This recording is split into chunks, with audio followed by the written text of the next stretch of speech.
Bienvenidos al programa Hablando de Oralidad en su tercera temporada, un espacio producido por el equipo técnico de implementación de la oralidad civil del Poder Judicial en colaboración con Justicia TV. Es un placer reencontrarnos en este programa donde semana a semana contaremos con la presencia de destacados especialistas nacionales e internacionales con quienes conversaremos sobre temas relacionados a la oralidad civil, la actualidad de los procesos civiles y en general de nuestro sistema de justicia. En el programa de hoy nos acompaña el doctor Jorge Luis Pajuelo Cabanillas, juez superior titular de la Corte Superior de Justicia de Puente Piedra, Ventanilla, que fue uno de los primeros distritos judiciales en incorporarse al sistema oral en el año 2019. Él es magíster en Derecho Civil y Comercial por la Universidad San Martín de Porres y es doctor de Derecho por la Universidad Mayor de San Marcos.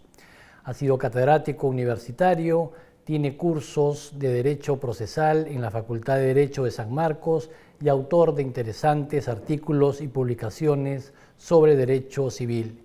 Bienvenido al programa, doctor Pajuelo. Muchas gracias, doctor Ramírez Bustamante, muy amable.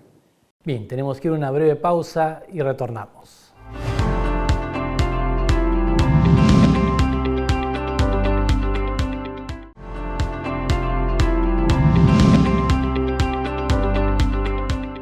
En el programa de hoy hablaremos sobre el tema de la aplicación de la oralidad en los procesos civiles de prescripción adquisitiva. Doctor Pajuelo, basado en su experiencia como juez del área civil, coméntenos en términos generales de qué se trata el proceso de prescripción adquisitiva y cuál es la modalidad específica que considera usted como la más recurrente en el Poder Judicial. Bien, habría que recordar que existe más de una forma de adquirir la propiedad de algo, de un bien.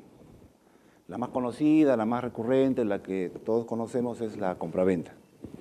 Si yo me voy a un establecimiento comercial y me gusta un televisor, pago por el televisor, me lo llevo a mi casa, desde entonces yo ya soy propietario de ese bien. Si me voy a una inmobiliaria y pago por un terreno, un estacionamiento, un departamento, soy desde entonces propietario de cualquiera de estos inmuebles. Pero hay otras formas de adquirir la propiedad. En doctrina se conoce a una de estas formas como un modo originario de adquirir la propiedad, porque no necesito de otra persona para adquirir la propiedad. Y esta figura es la prescripción adquisitiva, también llamada usucapión. ¿Cómo funciona? Una persona que no es propietaria de un bien, ojo, no es propietaria del bien, accede al bien, lo posee y bajo ciertas condiciones logra transformarse, si se quiere usar esta palabra, en propietario de ese bien. La figura más recurrente en el Poder Judicial, desde mi experiencia, es la prescripción adquisitiva de bienes inmuebles, sobre todo la que se conoce como la prescripción larga. Esto requiere posesión por 10 años, posesión continua, pacífica, pública y como propietario. Entonces, la persona que cumple con estos requisitos ya es propietario, pero recurre al Poder Judicial para que el Poder Judicial reconozca que esto ha sucedido y con esta sentencia puede entonces dirigirse a registros públicos para figurar ahora como nuevo propietario. Bien, doctor Pajuelo, usted ha tocado un tema importante, ¿no? En nuestro país hay muchísimos problemas sobre la propiedad de predios, ¿no? La prescripción adquisitiva justamente es uno de estos medios para poder adquirir la propiedad y generalmente se tratan también de bienes que son de propiedad del Estado. ¿Cuál es el trámite que se sigue para estos procesos de prescripción adquisitiva de dominio? En principio respondería bajo las reglas vigentes, o sea, cómo es tramitar estos procesos con el código como está. Estamos hablando de un código procesal civil que ha comenzado a regir en nuestro país en el año 93, con las sucesivas modificaciones, principalmente aquellas introducidas con el decreto legislativo 1070. Entonces, una persona que cree haber reunido los requisitos del artículo 950 del Código Civil promueve su demanda de prescripción. Si reúne los requisitos respectivos, el juez admite la demanda admite la demanda, luego se escucha la versión del demandado con su contestación. El juez, en una etapa que se llama de saneamiento procesal, si es que no hay excepciones y todo anda bien, el juez declara saneado el proceso. ¿Qué significa esto?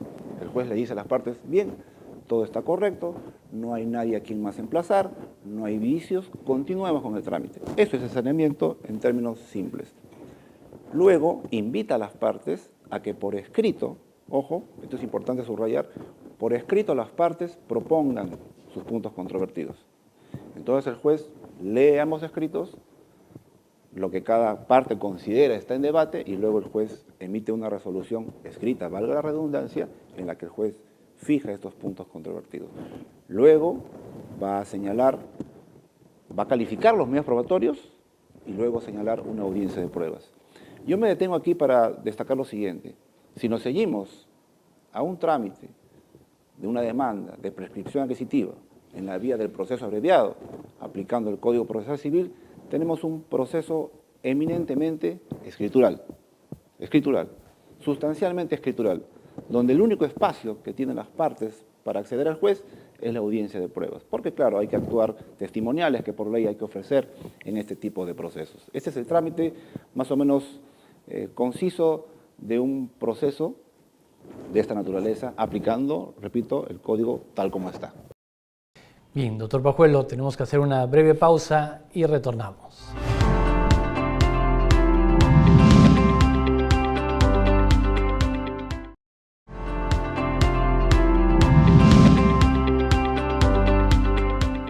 Bien, regresamos con esta interesante entrevista sobre el proceso de prescripción adquisitiva de dominio.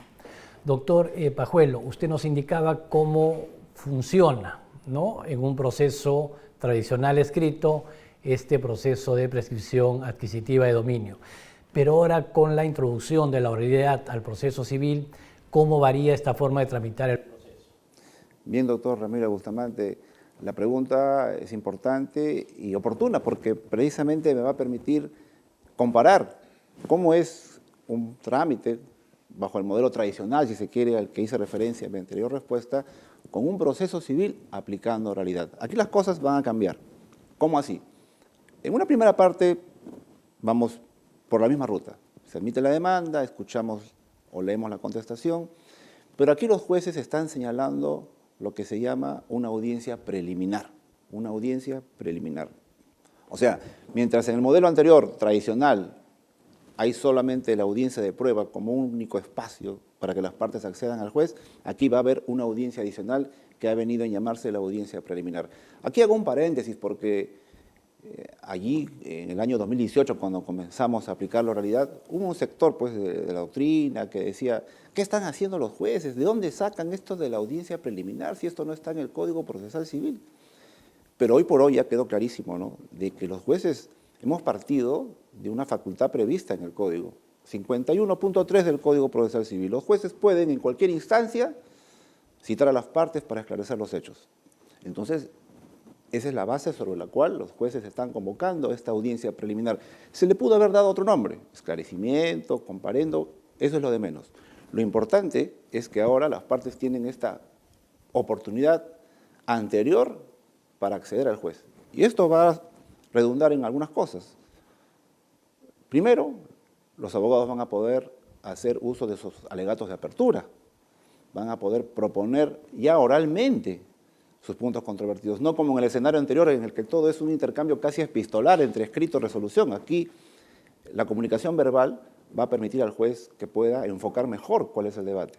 Permítame, por favor, un ejemplo. Decíamos que la prescripción adquisitiva tiene estos requisitos, ¿no?, de posesión pacífica, pública y como propietario. Imaginemos un escenario donde la parte demandada no cuestiona la posesión continua, no cuestiona la posesión pública, no cuestiona la posesión pacífica. Lo único que cuestiona, en mi ejemplo, es aquí no hay posesión como propietario, lo que la doctrina conoce como animus domini. ¿Qué es esto? Una posesión como si fuera propietario. Un poseedor que no es solo poseedor, sino que paga impuestos, paga servicios de agua y luz, edifica, hace mejoras. Si solo eso es lo que cuestiona la parte demandada, eso se va a notar mejor en una audiencia, eso se va a notar mejor en la audiencia preliminar. Y si esto es así, por supuesto que los puntos controvertidos se van a fijar de mejor manera. Esta es la gran diferencia entre un proceso eminentemente escritural y un proceso civil con oralidad. Justamente una de las bondades o ventajas que tiene el nuevo proceso civil oral es la concentración de actos procesales, ¿no? Y evitar esto que usted decía, que era presentar un escrito, correr traslado, esperar que el juez resuelva, ¿no? Y la audiencia preliminar justamente tiene esa bondad. Pero en la etapa decisoria, ¿cuál sería también la diferencia entre el proceso tradicional escrito y el proceso nuevo oral en el ámbito del proceso de prescripción adquisitiva? Bien, bajo un modelo tradicional, eminentemente escritural, al que hice referencia en la primera respuesta, el juez tiene una audiencia de pruebas, concluye la audiencia de pruebas y otra vez, las partes tienen 5 días para presentar sus alegatos por escrito. Y de ahí el juez tiene 25 días, dice el Código Procesal Civil, para sentenciar. Estamos hablando del proceso abreviado. Pero bajo este modelo escritural, el juez, francamente, recién al momento de sentenciar, se involucra en el caso. Estos 25 días terminan siendo más, semanas o eventualmente meses. En cambio, y aquí viene el punto de quiebre, con oralidad, el juez ha tenido primero una audiencia preliminar, donde ya se ha involucrado, donde se ha, entre comillas, empapado pues del asunto. Y luego tiene la audiencia de pruebas. Y allí mismo, es la ventaja también de la oralidad, ¿para qué le vamos a dar 5 días a que presente más escritos al expediente? Están aquí, hagan sus alegatos de clausura. El juez hace suspende brevemente la audiencia, un receso, y luego está en condiciones, teniendo todo pues ya en la cabeza, como se dice, está en las condiciones de emitir su decisión. Y de hecho, la regla general, aplicando oralidad, aplicando el protocolo aprobado por el Consejo Ejecutivo, es que allí va a decir: señores de la parte demandante, parte demandada, mi decisión es, por ejemplo, fundada la demanda por esta razón, por esta razón. Obviamente después se emitirá la sentencia escrita, que se notificará, pero allí tenemos un insumo, una gran diferencia con el proceso tradicional. Y esto genera sobre todo, doctor Ramiro Bustamante, algo que es muy importante que conozca la ciudadanía, que es transparencia en el servicio de justicia. Allí mismo las partes saben cómo resolvió el juez y las razones esenciales. Pero también celeridad, ¿no? Usted indicó, doctor Pajuelo, que una vez terminada la audiencia de prueba, según proceso tradicional, claro, los 25 días muy pocas veces se cumplen, que pueden pasar meses para que el juez pueda resolver, pero en la realidad a veces pasan hasta años. ¿Por qué? Porque ese expediente ingresa a un banco de procesos que están pendientes de sentenciar, y si el juez respeta escrupulosamente el orden de antigüedad, tendrá que empezar a resolver los expedientes que tiene más antiguos, y este expediente puede estar ahí, como decimos, en la congeladora, hasta que le toque su turno para resolver. En cambio, en el nuevo proceso civil oral, terminada la audiencia de pruebas, inmediatamente se va a resolver ese proceso. Usted, doctor Pajuelo, es juez superior, y en segunda instancia, ¿cómo se aplica este nuevo proceso civil oral y cuál sería la diferencia con el proceso tradicional? Muchas gracias por la pregunta. Yo me desempeño efectivamente en una sala civil y allí también se ha notado la diferencia entre el trámite antiguo, por decirlo así, y el nuevo. Aplicando tradicionalmente las reglas del Código Procesal Civil y la Ley Orgánica del Poder Judicial, el expediente sube a segunda instancia y nosotros antes señalamos lo que se conoce como una vista de causa. Simple como ello. Se corre el traslado de la apelación y se señala la vista de causa. ¿Para qué? Para que los abogados vengan a expresar, obviamente, lo que conviene a sus defensas. Y de allí se suspende hasta un término para emitir la sentencia final, la sentencia de segunda instancia. ¿Cuántos días? 15 días según la Ley Orgánica del Poder Judicial. Ese es el antes. Con oralidad. Aquí ya no solamente señalamos vista de causa, no solamente convocamos a ver qué pasa, sino delineamos lo que viene a llamarse puntos de debate o puntos de discusión. Allí nosotros, haciendo un símil de lo que hace en primera instancia de hechos controvertidos, aquí fijamos, delineamos puntos de debate. ¿Para qué?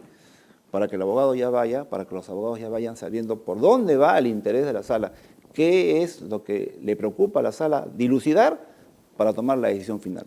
Esto ayuda mucho, por supuesto, a que el día del informe nos enfoquemos directamente al meollo del asunto, como se dice. Y, lo más importante, al igual que en primera instancia, se hace un receso y el director de debates, o quien vendría a ser después el ponente, va a oralizar la decisión. Va a decir, la sala ha decidido confirmar, por ejemplo, la sentencia de primera instancia por estas razones.